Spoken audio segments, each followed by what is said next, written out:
Hello!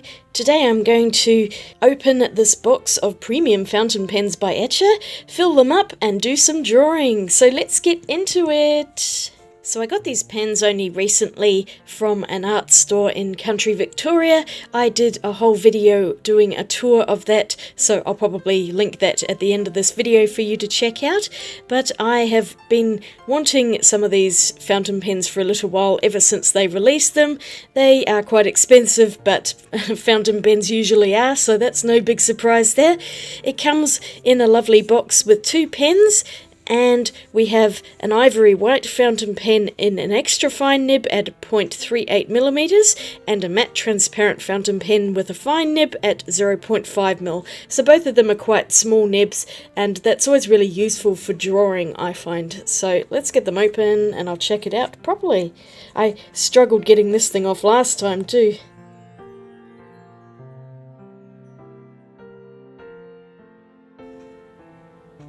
And here are the 2 pens. They're fairly plain, but they do feel like a nice solid build, and I like the shiny silver on them, the very chrome look to them with the matte barrel. So here we have the fine and the extra fine, and they both have the Etchr Lab llama imprinted on them. It's voiceover Becky taking over. I spent ages trying to decide which ink to use, but in the end I've gone with Diatramentis Archive ink in black because I really want to do some drawing and then wash over the top with some watercolor, and this is a waterproof fountain pen ink. It's really great and I love it a lot.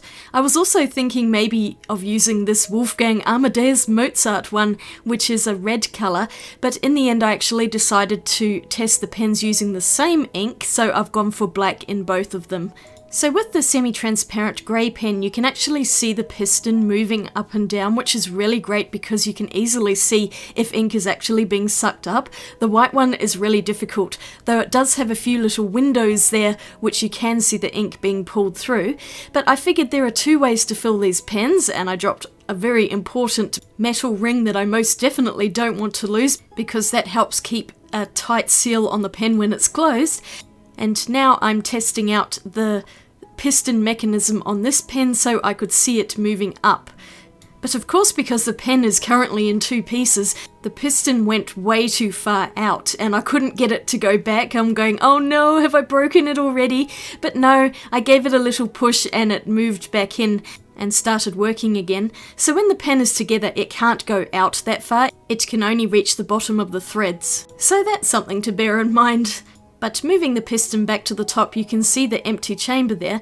So I thought I'd fill up the white pen with a pipette and just drop the ink into the chamber without using the piston, just because I'm curious to see that. The pipette itself came with another fountain pen, the Moonman M2, and it was in the box. It's really useful. I'll show that pen again at some point, I'm sure. But I filled it pretty close to the brim here, and you can tell that it's already going to make a mess, can't you? Ink always gets everywhere when filling fountain pens. I always get it all over myself.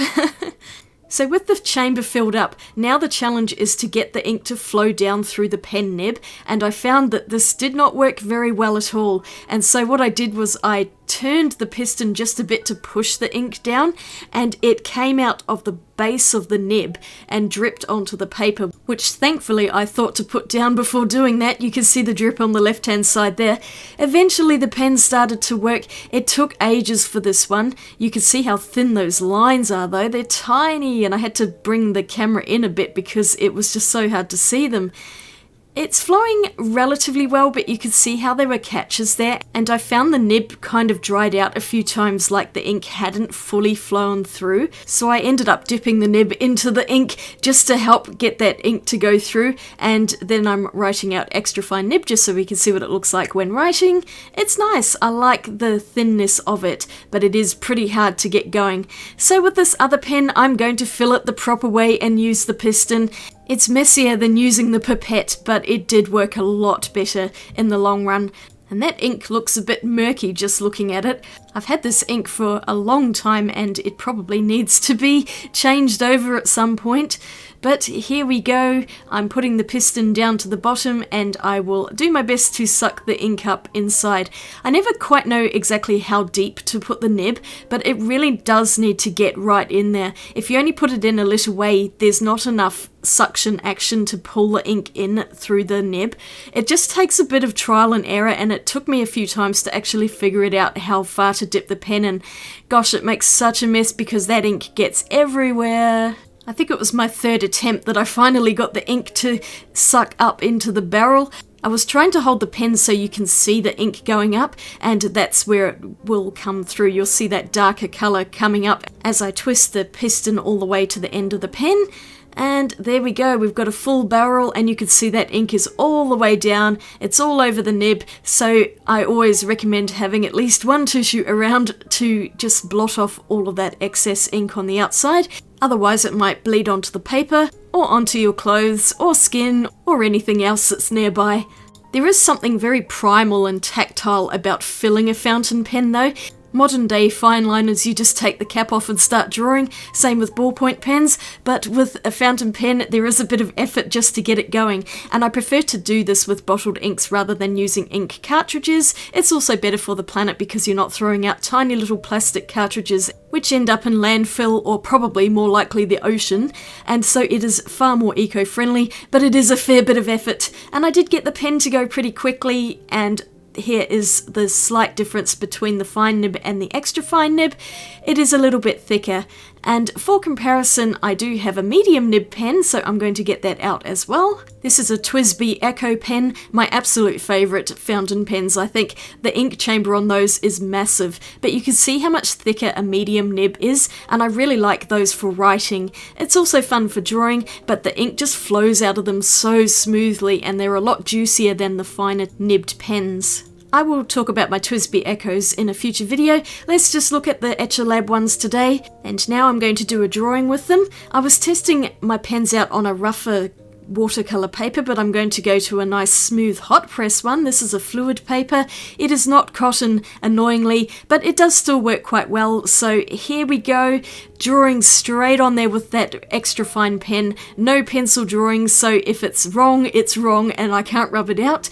But at least with the fine one you could sketch in your lines and kind of go over them a bit with a thicker pen later if there are a few mistakes. This is a really great way to get good at drawing, because there is no safety net with an eraser. You just have to take all of the mistakes as they come. And I'm drawing a kookaburra using a photo reference that I took years ago, and I just thought this would be fun to draw. I've drawn quite a lot of birds lately, and so I'm a little more practiced, and it helped with my confidence when drawing straight in with the pen, because I also know that this is being filmed and you guys are watching it, so that also adds quite a lot of pressure. But I actually managed to draw it out pretty well. It's not perfect, but I think the proportions are relatively okay. And then I'm going in with the fine pen to get some darker, thicker lines on the bird, because the ink does flow a lot more, and it is easier to cover more ground with those thicker pens. It's also really nice to get a variety of line widths, so you can get the really thin lines for super fine details, and then go in with thicker lines for maybe areas you want to really emphasize, like shadow areas or darker feathers. I alternated between the pens just for different areas, using a combination of different line marks, so I did some hatching, cross-hatching, and dotting as well.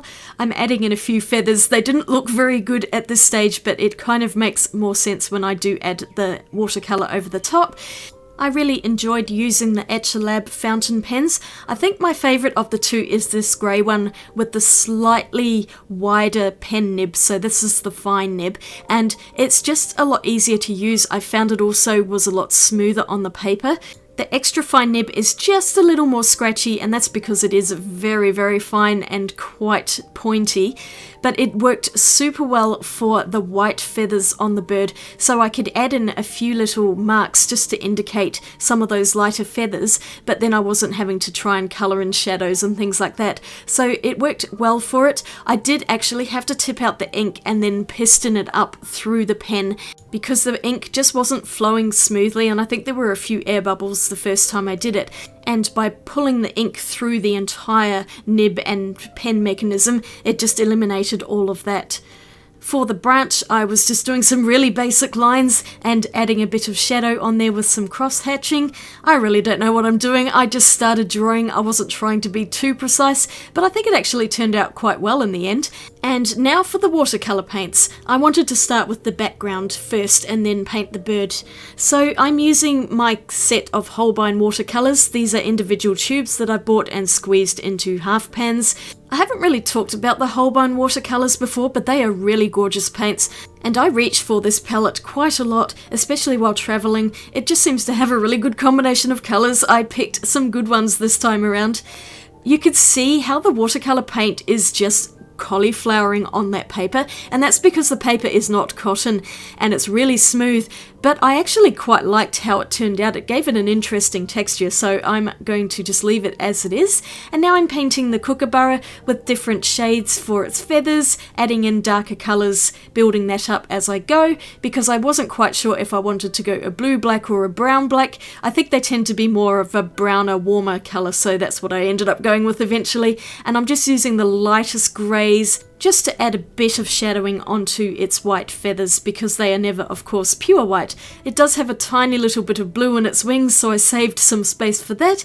And then I'm finishing up here painting the log.